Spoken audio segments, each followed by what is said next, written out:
स्थानिक स्वराज्य संस्थांच्या निवडणुकीमध्ये संघ स्वयंसेवक भाजपच्या मदतीसाठी मैदानात उतरणार आहेत। मतदानाचा टक्का वाढवणं, बूथ स्तरावर नियोजन करणं यासाठी भाजपला संघाची मदत होणार आहे। भाजप नेत्यांनी संघाच्या पदाधिकाऱ्यांसमोर निवडणुकीचा रोडमॅप मांडलाय। भाजप नेते आणि संघाच्या विविध संघटनांच्या प्रमुख पदाधिकाऱ्यांचं रविवारी नागपुरात मंथन झालं। आणखी तपशील घेऊया, प्रतिनिधी जितेंद्र शिंगाडे आपल्याशी जोडले गेलेत त्यांच्याकडून। जितेंद्र, कशा पद्धतीने संघाचे हे सगळे स्वयंसेवक मदत करतील भाजपला, काय नेमकं त्यांच्याकडे जबाबदारी दिली जाणार आहे? आगामी स्थानिक स्वराज्य संस्थांच्या निवडणुकीच्या निमित्ताने भाजप आणि संघामध्ये म्हणजे राष्ट्रीय स्वयंसेवक संघामध्ये एक समन्वय बैठक काल नागपुरात पार पडली।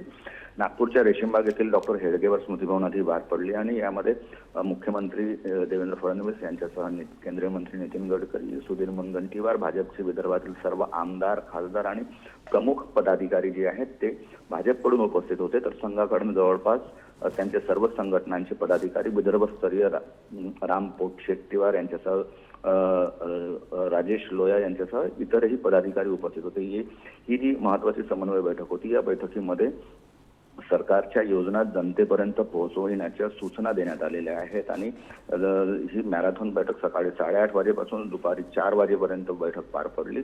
त्याचबरोबर इतरही सामाजिक समन्वय साधण्याचा सल्ला हा संघाकडून देण्यात आलेला आहे। त्याचबरोबर संघ स्वयंसेवक जे आहेत ते निवडणुकीमध्ये नेहमीप्रमाणे भाजपचे पाठीशी उभे राहणार आहेत। त्यांचा प्रसार करण्याच्या सूचनाही देण्यात आलेल्या आहेत। त्याचबरोबर आगामी निवडणुकीच्या पार्श्वभूमीवर सामाजिक सलोखा राखण्याचं आवाहनही जे आहे ते संघातर्फे करण्यात आलेलं आहे। ते एकूणच पाहता ही संघ आणि भाजपच्या विदर्भातील ज्या आगामी निवडणुका आहेत यामध्ये मोठ्या महानगरपालिका येतात। नागपूर, अमरावती, चंद्रपूर, अकोला या महानगरपालिकांचा समावेश आहे। यासोबतच राज्यातील इतरही मोठ्या ज्या महापालिका असतील, नगर परिषदा असतील, जिल्हा परिषदा असतील त्या बाबतीतही सल्ला देण्यात आलेला आहे आणि ही एकूणच समन्वय बैठक होती आणि आगामी जो पूर्ण रोडमॅप आहे तो रोडमॅप आहे तो भाजप नेत्यांनी संघासमोर मांडलेला आहे या बैठकीच्या माध्यमातून।